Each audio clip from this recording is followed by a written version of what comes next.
sort of highlighted Yeah. genius, Yeah. award-winning, Yeah. you know. yeah. and Do you ever some- bring your awards with you? No, but I would have what I've done is I've had a photo of myself taken with all the awards and then had that put on a t-shirt.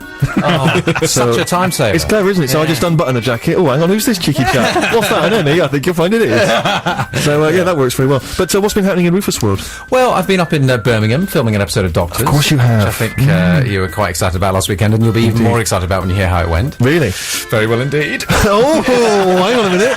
Not for you to say, but a little bit arrogant. Thanks very much. So, Doctors is the daytime sort of soapy show about, That's right. I think it's about doctors. I think so, yeah. Mm-hmm. I didn't really see many when I was filming. I was doing quite a lot of stuff in the main square, Victoria Square in Birmingham. Lots of passers-by would have seen us wandering around there. And I think the episodes are broadcast kind of about 3 months' time, in June or something, so you'll have to watch out for it. So, can you tell us the backstage secrets of Doctors, or is it all, you know, have you got to be tight-lipped? I wouldn't like to give too much away. A few people are listening, I think, because I told them about the show. And okay. So, you know, Donnelly and Simon and all the people on the crew. It's a really, really nice crew, but the turnover is ridiculously fast, and we were filming kind of 8 scenes in an afternoon, and it's really two takes and you're out. It was very much, you know, get it over with. What's the choicest line that you had to say? I think I had to say a bit of a clumsy line. Some of the writing's a little bit overblown. so I had Oh, to he say- slams Doctors. He's not going to get invited back. I had to say, I know I'm not a relative or anything, but I'd just like to find out how he is. I don't want to bother anyone, I just want to be sure he's okay. All right. I did that all in one breath, like I did when I did it on the filming, and I did think that was quite a difficult line to Creaky. say. Yeah, a little bit. It's difficult to make certain lines work. I remember when Ricky did the TV show Alias, and he had some incredible stuff, which coming out of Ricky's sort of fat face is you know what I mean? It's all stuff about, you know, if you don't give me the money by 10 o'clock, then a bomb will explode. You know, and it's very hard to make that stuff work unless you've got the right kind of look and the right kind of face. A man like yourself, I imagine, could make that work. Yeah, but Steve, I seem to remember that smiling down your long arms last weekend, you said to me a line you remembered if you ever had to be in a Doctor's series. Would you say For it some us reason, now? I Say it can for only remember listeners? 2 things. I can remember the beginning of the poem The Windhover by Jeremy Dapple, Dawn, Drawn, Falcon, and his riding of the high wind. So if I ever need to drop some poetry, then I'll just, maybe again, if I'm on a speed dating event, I can just throw that in. I also remember a very brief summation of the Communist Manifesto. In any given capitalist environment, the proletariat will revolt against their oppression by the bourgeoisie, and after a brief period of socialist rule emerge as a classless society governed by community cooperation, which, if anyone's writing an essay about communism today, they'll probably be able to transcribe that verbatim. And, I also remember just a piece of weird sort of scientific medical jargon. I don't know what it means, but as I understand it, thyroxine causes a rate of oxidation to produce an exophthalmic goiter affecting an oversection of tetlin in the pituitary lobe.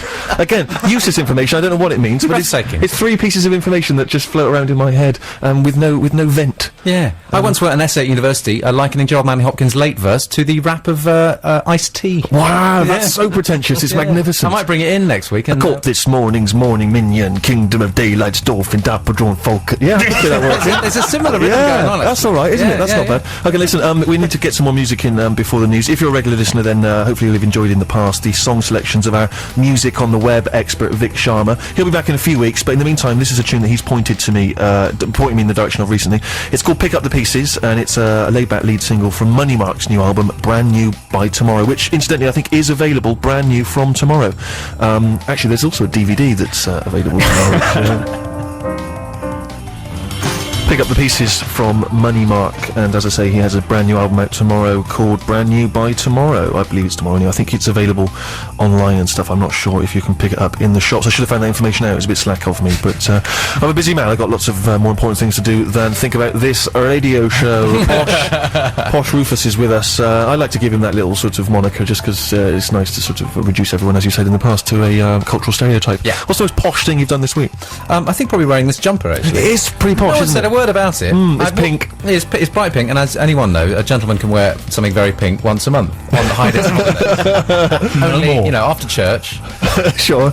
you go home, throw some baby pink on, and you know, you smile for the rest of the day. Live for pleasure alone. And you were wearing, I noticed as well, some kind of flat hat, a flat cap. I was wearing a flat cap that combines my 2 wardrobe styles of urban and rural.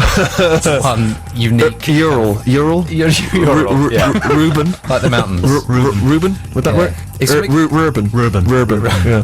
It's like the kind of thing you see advertised in the pages of Country Life in terms of a flat cap, but it's also got something of the kind of skater, you know, baseball cap about it as well. Yeah, no, it's a whole new look that perhaps once this this episode of Doctors really takes off and Yes. makes you a GQ cover star, Yes. you'll be able to launch this whole look on the world. That's right, and I think I've always been interested in doing one of those cover shoots of wearing very, very little except a couple of gentlemen's accessories. You know?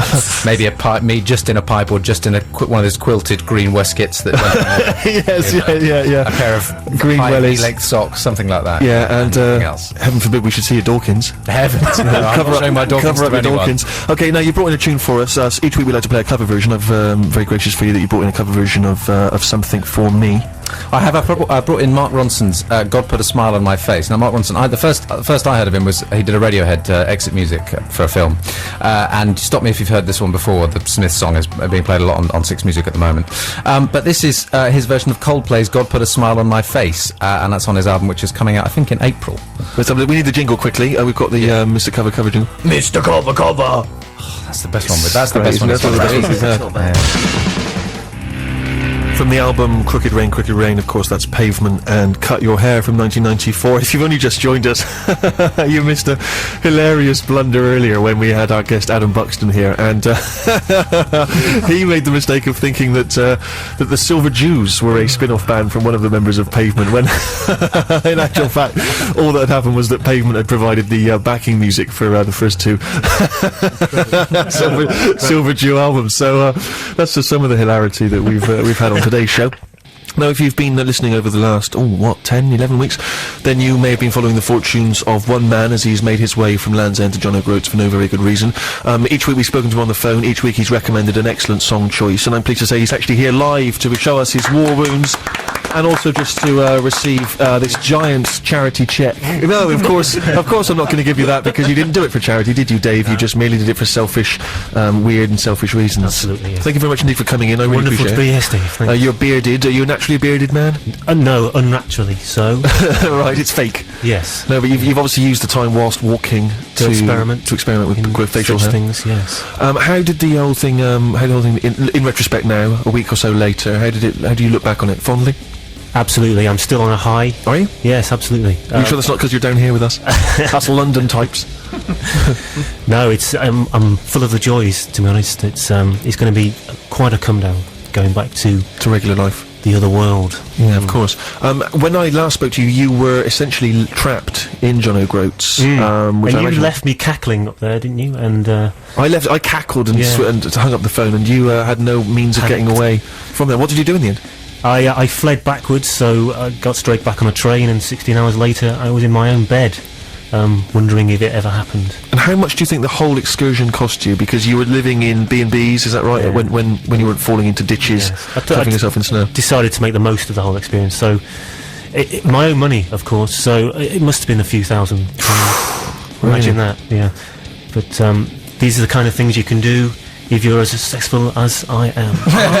Okay, alright, so you have a secret lucrative lifestyle. Of course, I've jettisoned that former life, and there's no way back. Of course, yeah, you foolishly have become now one of those eccentrics, a lovable eccentric. I'm going to hit the streets of London later and see what happens. Yeah, I'll tell you, you pop down into Soho, alright, flash those lean legs that you've got from your walking thighs, days. Exactly, you'll find a little bit of action, I'm sure. I'll grease them up for you. Thank you very much, that's a beautiful image. I'm not going to mention Dawkins again, it's too obvious. It's too cheap, We've done it once, and I don't want to reduce that great man's name to merely a euphemism for a penis. It's cheap, and he deserves more. Are you thinking about doing some similar future excursion, something else now to top that? I'd love to, yes, but realistically, how often could you do something like this? It's a once-in-a-lifetime thing, isn't it? Even though you condemn me for being so unoriginal. But yes, some are hot, some are sunny, maybe. There's a whole world out there, as I said, so... You were telling me about a guy who's actually travelling around the world. Is that how he's fighting his way around the world? Yeah. Not fighting, sorry, he's not going into bars and... The real hero. He's walked the length of South America, North America, crawled across the Bering Straits between Alaska and Russia. Crawled across the Bering Straits? Got arrested as a spy, they chucked him back, he sorted out his paperwork, and he's going to walk across the rest of the mainland of Europe back to his home in Leeds somehow. Dave, if you do that, that is Sony award-winning radio gold right there. You, live on the phone as you climb across the Bering Straits. Yes. What's that? He's drowned! He's drowned, everyone! It's a Sony gold! That would be fantastic. That's my only way to get a statue out of this whole thing, yeah, some kind of statuette. I'll set off now and try and catch him up. Good, excellent, thank you very much. And I think maybe you should travel around just picking fights. That would be fantastic, like a sort of street brawler. Brawler for cash. Yeah, why not? Like Wolverine, maybe. Exactly, that'd be without great. the abilities, obviously. Now, of course, the feature that we've enjoyed most about your whole excursion was the fact that you still found time to recommend wonderful music to us, the Steve Show. That's and right. what have you found for us this week? You've come in obviously not empty-handed. No, I've got a treat for you. My choice this week is by Gene Clark, who was kicked out of the Byrds in the mid-60s, possibly for being too talented. And he went on to have a brilliant solo career that didn't really get any attention. And the track I've chosen was from the early part of that, kind of jangly stuff. Appeals to the loser in me, and it's called Tried So Hard. Hey, you may feel like a loser, but in our eyes, you're a winner. Round of applause for that alone, please, as we welcome Gene Clark. Thank you. Gene Clark, Tried So Hard, the choice of Dave the Walker, who's joined us here live in the studio, and I really appreciate that. Obviously, thank you to him for coming. And if you have an idea, maybe they could suggest, if you don't mind, something that you could do now, a new challenge. Stephen.6music@bbc.co.uk. Text 64046 if you have a project, an ambition that perhaps you've always wanted to do yourself, but just do not have the kind of lucrative backing that Dave clearly has. I don't know how he makes his money, but obviously he's independently wealthy. So if you're not, and you'd like him to live out your dreams, then 64046 Stephen.6music@bbc.co.uk. We have to rattle on because, as always, we like to get a listener on to recommend a tune to me, and that's very much the nature of the show. And I think it really has been a musical forum today. It feels like we've had lots of personality and lots of great music. Who is on the line, please, Dan? Well, unless I'm very much mistaken, it's only Sheila Harper from Somerset. I don't believe it is Sheila Harper. Right, Sheila. Harps. Sheila, you there? Hi. Hey, Sheila. Now, is that Somerset in the West Country? It is, yes. I'm just outside of Bath. You're just outside of Bath, okay. And are you native to that area? No, I'm not. I've just recently moved here in January. And where are you from originally? Originally, I'm Canadian. Canadian. Oh, okay. Now, do I like Canada? What's my opinion of Canada? I've never been. I've never really had much to do with the Canadians. Are you a good people? Fabulous. Let me tell you, you love Canada. Would I? Yeah. For why? I mean, is everyone incredibly tall and weird looking? Everybody's just fabulous. You get there, everybody's wonderful. Fabulous country, really beautiful. It's great. It's really great. You should go. Pronto. Thank you very much. Is Pronto? Where's that? Oh, is it Toronto? That's the big one, isn't it? It's not. I really No, you hear should go west. Yeah, I should go west. Yes. And what's west? Well, Edmonton is where I'm from, which is a fantastic city, but nobody really goes there because it's not really a tourist destination. Sure. What do you do? What do I do? You've sung the praises of Canada. You've wholeheartedly endorsed it, and yet strangely you've moved to Somerset. Well, for what reason? For love? Well, it's a bit complicated, but I'm actually doing my PhD, and I'm just finishing up, and I'm at the University of Bath, so I kind of had to move here. I didn't really have any choice. What are you studying, Sheila? Sociology?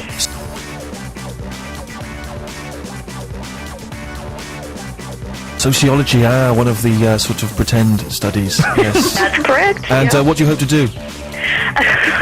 Finish. Of course, yeah, good luck with that's that. my primary goal.